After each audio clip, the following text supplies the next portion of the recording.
The opportunity ahead of the Ducks against Penn State, as big as it gets.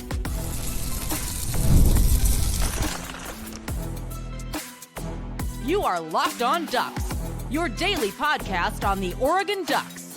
Part of the Locked On Podcast Network, your team every day. Yes, it is that time once again for Locked On Ducks. I'm your host, Spencer McLaughlin. Thank you all so much for making this your first listen or your first view of the day. It's part of the Locked On Podcast Network, your team every day and your number one source. Of course, to stay up to date with the Ducks, so much to talk about with this game. Noah Whittington, I would really like to see him play it this week. We know how important the ground game is in these sorts of matchups. The rest of the running back room, I think it's going to look a little bit different. Some thoughts on Will Stein as well. That is all on today's show, which is brought to you by our friends over at Mazda. Like Oregon's players, they sweat every detail at Mazda because when you make every move count, pulling off the unexpected is only the beginning. Stay tuned later for highlights in this week's Moving the Game Forward, Mazda, Move and Be Moved. So, this is the biggest game of the year in college football since Ohio State, Texas, which since Texas's struggles, probably after the fact lost its luster a little bit. But going into it, you had a preseason top 2 or 3 matchup, like that one's up there. Well, the biggest game since then, on paper, in the lead up, right here, right now. So I started thinking, because I can be a pretty nostalgic guy. Where does this game fall? And please, drop your thoughts in the comments below. Where does this game fall when you talk about the biggest regular season games in the history of Oregon football? It is a tough list to try and figure out. But the opportunity for Oregon to play in an iconic environment, the opportunity for them to be playing a rematch of the Big Ten championship game against a team that is ranked higher than them, the opportunity to cement themselves right into the national championship picture this week, which frankly can happen whether Oregon wins or loses the game. Depends on how it all looks and goes. You know, if Oregon loses the game on a last-second field goal, I'm not going to come away. I'll be disappointed, of course, but I won't come away thinking, well, the Oregon season's done. We're Illinois now. I mean, we're just not as good as we thought we were going to be. No, I wouldn't feel that way because this is an incredibly, incredibly difficult matchup. But if you look back at the history of Oregon, this is not as easy of a list to come up with as you would initially think. Like, oh, no, it's easy. It's a top 5. It's a top 10. I safely put it inside the top 10. I don't think it's bigger than last year's Ohio State game because you don't have the added factor of Dan Lanning looking for that first signature win. He'd had some great wins. Going on the road and winning at Utah, not an easy thing to do. Game day was in Eugene in 2022 when UCLA came to town with Chip Kelly. That was a big win. Like, he had some good but that was the first time that you absolutely, without question, could refute the narrative that, well, Lanning hasn't won a really big game. Well, that went out the window. So that's not on the table here. But I'm going to throw a bunch at you here, and I'm curious to see how you guys feel because the stakes in this game can't get much higher. Oregon's schedule looks tougher than it did when the season started, with how well USC and Indiana in particular have playing. That's Oregon's next opponent. You got a lot riding on this game.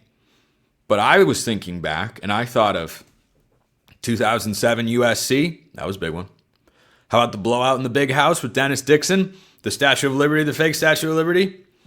2009 USC is probably a top 3 game for me. 2009 Oregon State, Rose Bowl on the line in a rivalry. I miss those days. 2010 Oregon State. Now, the Beavs weren't very good that year, but if Oregon won, they were going to play for the national championship game. The Stanford games in 2010 and 11. Michigan State in 2014 and 15. That 2014 win ended up propelling Oregon to the last time they made a run to the national championship game.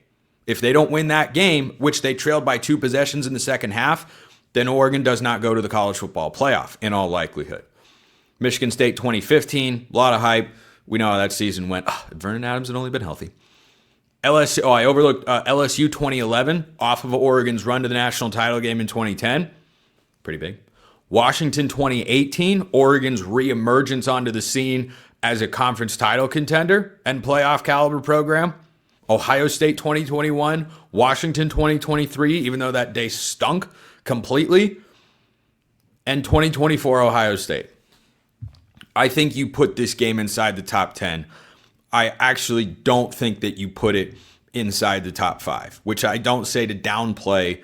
And by the way, those are just the ones that I remember in my lifetime. I bet plenty of my older fans out there, or listeners, I should say, that are fans of Oregon. I crossed those wires up. But plenty of the older Oregon fans out there listening to or watching this show, I'm sure you remember games.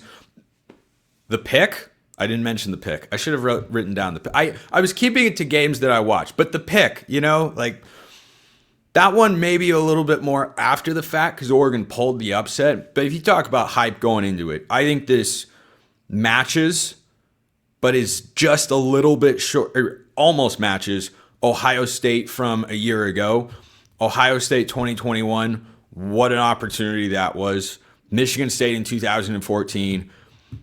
I think USC in 2009, probably the biggest one because it was a changing of the guard in, as Brent Musburger dubbed it, right when the clock hit 0. There's a new king in the Pac-10. That was the beginning of Oregon's real entrance onto the national stage in college football. Well, now that they're in the national spotlight every single year, it's different, and I don't think you can replicate that. So for me, I'd probably go with 2009 USC when you talk about what's on the line going into the game. But for Oregon in this spot, what I'm most excited to see is how ready is this young talent, truly. Because we saw him against teams who they're more talented than, and they look good. Wasn't always perfect, but on the whole, very good. Don't let the first quarter of Northwestern and Oregon State make you overlook the first half of Montana State and Oklahoma State. This Oregon team is very good, and they have a lot of talent. They still have to go out and prove they can win in this spot, on the road, at night, in a whiteout. The whiteout makes it an incredible environment. 2009 USC was Halloween night, so it was a blackout at Autzen Stadium, and I remember that really well, and that was such a fun thing to watch. I wasn't there. My brother was at that game. I wish I had been there, of course. But when Chip Kelly, now Pete Carroll's offensive coordinator with the Raiders, if you didn't know that, Chip Kelly literally ran USC out of the building. I think Jeremiah Masoli and LaMichael were both over 150 yards rushing. So I think in this spot, the opportunity for the young guys to show that they are ready, the opportunity to prove that you are a national title caliber team this year as opposed to next year, like I've argued is a more reasonable way to look at it. They got every chance to prove me wrong. You go win this game, I'm not going to double back and say, no, Penn State actually wasn't the. No, what? You got all the hype. You got all the attention dealing with the pressure of this sort of game. It's new for so many of them. It's not new for Mateo. It's not new for Bryce. It's not even really new for Kenyon Sadiq. It's new for Dante Moore being the starter. It's not new for Poncho. It's kind of new for Dylan Thieneman, but he's so experienced I'm not worried. But Brandon Finney or Ife Obdegwu or Oregon's receivers, Decorian Moore, like this is your opportunity to catapult yourselves right back to where you were a season ago. It is one of the 10 biggest regular season games, I think, in the history of Oregon football. I don't know if I'd put it inside the top 5. I think that list is really tough to crack, especially when you put rivalry factors in there. And Penn State obviously is not a rival of Oregon's, but it is a fun storyline to talk about the Big Ten championship rematch. So let me know your thoughts on all that in the comments below. Hit me up on Twitter. I keep getting more and more excited for this game. And I'm really glad that Noah Whittington's probably going to play. First, this episode brought to you by our friends at DoorDash. Time to look back and crown this week's MVP on Who Delivered, powered by DoorDash. Just like you can win every Saturday with DoorDash Streaks, saving more every time you order, these players delivered when it mattered most for Oregon. Let's go back to that Oregon State game and talk about a guy who I would love to see deliver and make a name for himself this week. That's Decorian Moore. And I don't want to overshadow Malik Benson, who's been awesome and just looks every bit like the big-time JUCO prospect he was coming out of high school, or coming out of the JUCO ranks when he got to the Power Four. And Decory Moore this week, if he plays like he did last week against Oregon State, but does it against this Penn State secondary, you're going to see hype level for an Oregon receiver that you've never seen before. This guy has to play 2 seasons of college football after this one. That's pretty awesome to think about. So just like those guys delivered for the Ducks, DoorDash delivers your Saturdays. With DoorDash Streaks, you save every Saturday you order. Stack it up all season. You can save up to $250, including $100 in DoorDash credits. Order this Saturday. Keep the streak alive. Fuel your game day. Only with DoorDash. Terms apply. Promo period through November 18th. Check out DoorDash today. This episode also brought to you by our friends at FanDuel. The NFL season is here. FanDuel is making sure that you are ready for kickoff with a can't-miss offer. Right now, new customers can bet just $5, and if your bet wins, you'll get $300 in bonus bets to use across the app. And here's the best part. You can bet the Oregon-Penn State game. What do you know? Penn State minus 3.5. If you think Oregon is getting clobbered this week, there you go. Penn State minus 3.5. It's right there for you. If you think Oregon is keeping it close or outright winning, Oregon plus 3.5. That's what you're probably looking for there. Everything you want for college football, FanDuel's got it. That's just the way they roll. They've got point spreads, they've got money lines, they've got point totals, they've got prop bets. Everything you could want, it's all over there at FanDuel. So if you're ready to play, download the FanDuel app now by visiting FanDuel.com to get started. That's FanDuel.com to place your first $5 bet. Check them out at FanDuel.com. All right. I'm really happy Noah Whittington is probably playing this week. The indication was last week he could have played, but didn't, to keep him rested for this game, which speaks even further to what I talked about last week on the show, that Oregon in the first half played like a team that was thinking about Penn State. Dan Lanning said after the game, yeah, we've already flipped the switch and thinking about Penn State. I think once this team got the first 2 games out of the way, first game of the year, we're excited about that. First Power 4 opponent for whatever Oklahoma State was. I think that this team started thinking about Penn State after that. That's kind of the way that it looked. I mean, the difficult factors with a small stadium and early kickoff against Northwestern probably contributed to that to a bit more. I don't think you're going to lack fire coming out against Penn State. If the Ducks come out and they're getting pushed around or they're not playing well, they're sloppy, I think that's a product of the environment and the caliber opponent they're going up against. I don't think you're lacking motivation here. So Noah Whittington has suited up the last 2 weeks, didn't play, probably could have. Really hope he plays this week. Now, Oregon, of course, got outgained running the ball by over 100 yards in the Big Ten championship game last year at 297 to 186. So Whittington playing would make me feel better. I think Jaden Lamar's done a good job. I think he does a good job, generally speaking, and he's solid. He is productive.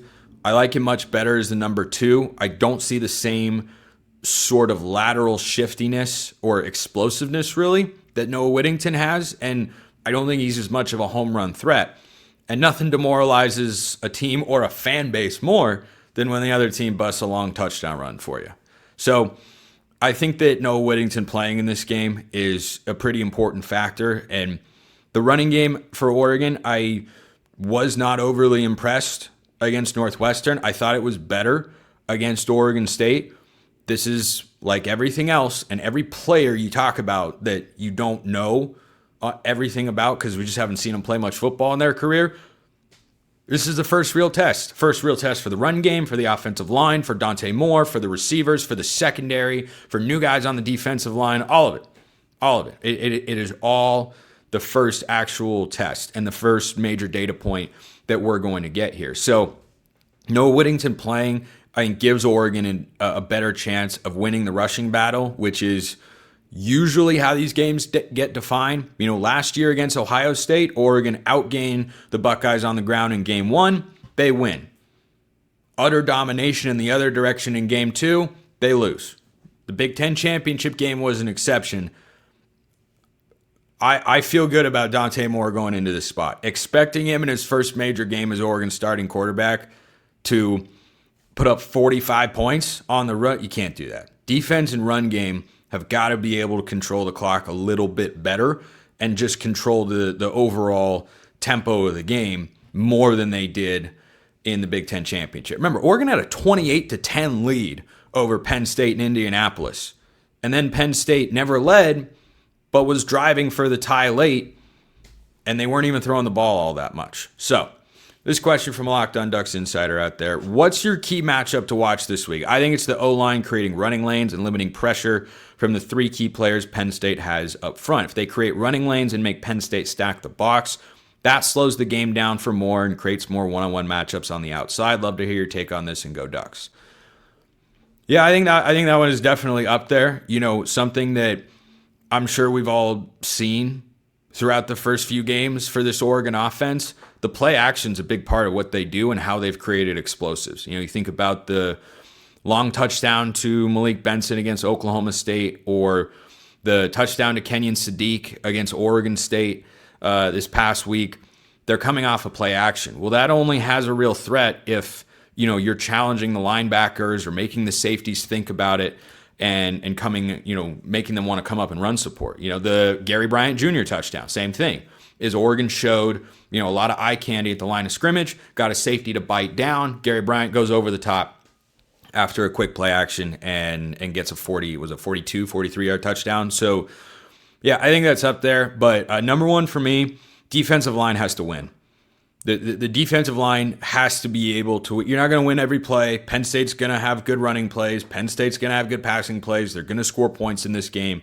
You know, you're not going into Happy Valley and holding the Nittany Lions to 3 points. That's just not how these games are going to shake out. So the defensive line, twofold. I don't know if it's my number one key. I think I know what that is already. I'll talk about it tomorrow. But the defensive line has to be able to not let Penn State control the game on the ground, because I think Andy Kotelnicki will get smart, because he is a smart offensive coordinator, and run the ball as much as he did last year. And if you told him right now, hey, you're going to put up 37 points in this game, he'd go, oh, yep, right there. The Leonardo DiCaprio, yep, take that. So, yeah, I don't know why I hit my desk so often when I'm doing these shows. The defensive line has to be able to not get pushed around and make Drew Aller uncomfortable. You know, he can move a little bit. He's got some Josh Allen to him. He's not as fast, but he's got a little Josh Allen to him. I think he's a guy that if you make uncomfortable, he is more likely to turn the football over. Did that twice against Oregon last year, and that comes down to, you know, the defensive line and pass rush this year. I think some of it's game plan dependent, but hasn't wowed me so far as much as I thought it would. But the defense as a whole, of course, has played very well. Good test for the secondary, too. Major Wave sends this in. Mailbag question. How do you think the carries in this game are split up between the running backs? Got to think they stick to three or four, not 5 or 6, and how they've been doing so far. Personally, I think it'll look something like this. Noah, 12 to 15 carries. Lamar, 5 to 7. Davison, 5 to 7. De'Aaron Hill, 3 to 6. Yeah, I'd be surprised if we see a lot of Jay Harris or Mekhi Hughes in this game. We could. We absolutely could. But, again, this staff knew how much better they were than Oregon State, how much better they were than Oklahoma State. And I think they wanted to get a lot of different guys reps. If Noah's healthy, yeah, he's leading the way in carries. I'm with you. I don't think it goes over 15, because I think they will try and keep these guys fresh, and they like what they bring to the table, and they're all a little bit different. I bet Jaden Lamar would get closer to 10. I think Jordan Davis and De'Aaron Hill both probably get less than 10. Davison's probably going to be, you know, reduced to going down in the goal line, which is great. He's really good down there. Big physical back. I hope De'Aaron Hill gets a few touches. I don't think there's any way you don't at least use him as a decoy from time to time, because he's going to stand out on film. So, yeah, I kind of agree with you. I think Noah will be closer to 15 than 10. I think Jalen Lamar will get over 10 carries as well. I think Davison probably in the 5 to 7 range, and De'Aaron Hill might depend on game flow and how they defend certain looks. You know, you come in with a guy like De'Aaron Hill who can line up in the slot and come on and fly sweeps and all that sort of stuff, and you have those packages in place for him. And, you know, maybe Will Stein tries something early and sees how Penn State responds to it, and then stashes it away in his mind. Oh, we're going to come back to something else later, and it's going to work. But he might also see, oh, if they're defending this look that way, then we're not going to come back to it. So, yeah, I'd say De'Aaron Hill's probably, I'm with you, under 7 carries. I think Davison is probably also 7 carries or fewer. Doesn't mean they won't make an impact. Just depends on what you do with an opportunity there. So, yeah, run game, important. Who could have thought? Who could have possibly foreseen? All right, 3 things to get to. Will Stein, question by the defense, and Dante Moore's Heisman hopes. All to wrap today's show. First, this episode brought to you by our friends at Mazda. Mazda's moving the game forward for those who believe it's not just about playing the game, it's about redefining it. There are moments that do more than put points on the board. They move crowds, move culture, and keep moving the game forward. Last week's moment, I'm going with it wasn't even a touchdown play, but I loved it so much, and we might need it again this week against Penn State. Dante Moore's back shoulder throws, plural, to Malik Benson and DeCorian Moore. We just haven't seen a quarterback and receiver connect in that way. I don't know, ever. Like, it just hasn't been something Oregon's done, but it's moving the offense forward literally and metaphorically as well, because they're making big plays and you can't really defend that play when you run it perfectly. So they're moving Oregon's offense forward. Mazda will move you forward as well. When you follow what moves you, the unexpected is only the beginning, and just like there's more to every highlight, there's more to a Mazda vehicle. Mazda, move and be moved. So, not long ago, I talked about the notion of Will Stein or Tosh Lupoi being a head coaching target at UCLA, and I'm going to throw this one out there. I listed my top candidates on a reaction show over on Locked On College Football for the Oklahoma State job because Mike Gundy has since been fired, and Dan Lanning beating him 69-3 probably contributed to that a little bit.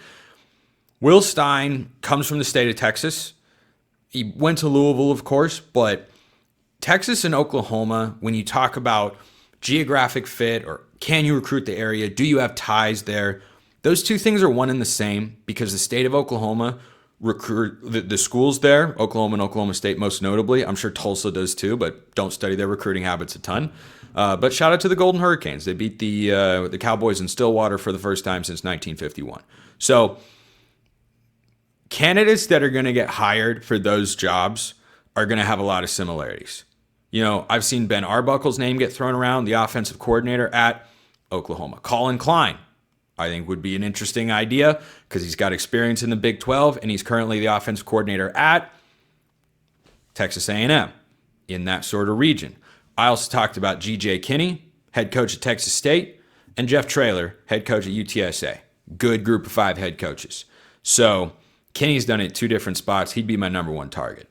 I think Will Stein to Oklahoma State would make more sense than Will Stein to UCLA. Not that I wouldn't think about hiring Will Stein if I were UCLA. And for those of you that were on the train of Will Stein would never leave Oregon to go to an inferior program, he could have all that. Like, high caliber jobs don't come open that often. Now, the caliber of Oklahoma State's job might depend on how much their administration can get buy-in from donors to raise their financial outlook. Because Mike Gundy, as I talked about, was kind of saying, hey, we don't have enough here. This has to go up. Well, maybe new head coach can change all of that. But Will Stein going to Oklahoma State, if you're someone that said, no, he'd never go to UCLA, how are you going to go and win down there? Winning at Oklahoma State would be significantly easier because you're in the Big 12 than winning at UCLA. The gap, not that Oklahoma State isn't, at the bottom of the barrel right now, but the path to getting the Cowboys towards the top of the Big 12 is a much shorter and more manageable path than getting UCLA towards the top of the Big 10. So if you see his name get thrown out there for that particular job, I think it's a legitimate consideration going both ways. I think Oklahoma State would be wise to consider him. I think Stein would be smart to consider that job. It is a place that has a long-running history of success literally until the last 2 years. Oklahoma State was in the Big 12 championship game 2 years ago. Was it 2 years? Yeah, 2 years ago. Pretty sure they were in the Big 12 championship game. Like, that's a program that, again, you have to consider all the other things. Stein should do his homework on that. His agent should do his homework on that. But if you see that get thrown out there, I don't think that's random because he was at UTSA. He's coached high school football in the state of Texas. And, you think of Will Stein as a quarterback guru and great OC, which he is. but he's also a really good recruiter, as we have seen. And programs that are talent deficient, as Oklahoma State appears to be, I think their talent's underachieving right now. But when you're trying to start and build your way up from the bottom of a conference, yep, being a recruiter is a legitimate thing. And we know Stein can recruit the state of Texas. So I think that is a legitimately fair consideration out there. So Carl sends this question in. Hey, Spencer, do you think the defense may have been relying on out-talenting people so far this season and that they will have more blitz packages versus Penn State? No. I don't think Oregon has gone out and with their defensive scheme just not brought any of the blitzes we've seen Tosh and Dan dial up over the years. We have seen simulated pressures. We've seen a lot of mugging in the gap from linebackers. We've seen dropping defensive ends or outside linebackers. And Amari Washington, actually, I should have noted this as chair of the Amari Washington fan club. Amari Washington has logged a couple of snaps at defensive end this year, like coming off the edge, Jordan Birch style. It's pretty awesome for a guy who's 330 pounds. I don't think that, maybe Oregon's got a couple of new things. The safety in the middle of the field with, as a rover with your nickel dropping back to play safety, that's new because Ohio State did that to him last year. They didn't have answers for it, and that was part of the reason the Rose Bowl went awry, but if Jim Knowles does that again, curious to see how Will Stein responds. I love the coaching chess match in there. But no, I don't think that Oregon has failed to try to bring pressure. I think the reason you haven't seen pressure on the quarterback is, has Oregon always played their best? No, but I think they've also been going up against teams that know, yeah, we can't protect against these guys. So we got to get the ball out of our hands quickly. I think every quarterback has known that as well. But I mean, I've seen corner blitzes, nickel blitzes, linebackers, twists and stunts, all the same sort of stuff. So no is the answer to your question, but appreciate you sending in. Last one here, Spencer scale agreement with John Mateer out with a broken bone in his throwing hand. If Dante Moore carves up Penn State, he's the clear-cut Heisman favorite. Let me check the FanDuel odds real quick on the Heisman. First is Oregon's next quarterback opponent after Penn State, Fernando Mendoza at Indiana. Dante Moore is third. Sorry, no, he's currently tied for second with Carson Beck at Miami and Jeremiah Smith at Ohio State. So if he goes, I talked about the stage to begin this show. There is no individual player that has a bigger opportunity to boost his profile for this season and his entire career than Dante Moore. Doesn't mean other guys don't have a shot, but if Dante Moore, in his first full year starting with Oregon, goes on the road to Penn State against Jim Knowles in the whiteout, and he goes for 300 plus and 3 touchdowns in a win with no turnovers, we'll start having conversations on this show about him being a one and done with Oregon, because after this year, he'll be draft eligible, and it'd be that kind of performance, and he's got all the traits. So yeah, if he carves him up this week, he'll be the clear-cut Heisman favorite. Yeah, Indiana plays, I don't think they play anybody good this week. So, I mean, he's tied for second in the odds right now. I'll put a 9.5. 9.5 on that one. That this would be quite the springboard for Dante Moore's profile. So, final crossover with Seiko coming on tomorrow's show. I'll have my prediction. I'll have keys, play, all that sort of stuff. Plenty more to get to. Appreciate everyone listening. I'll see you next time. Until then, hope you all have a wonderful rest of your day, and go Ducks.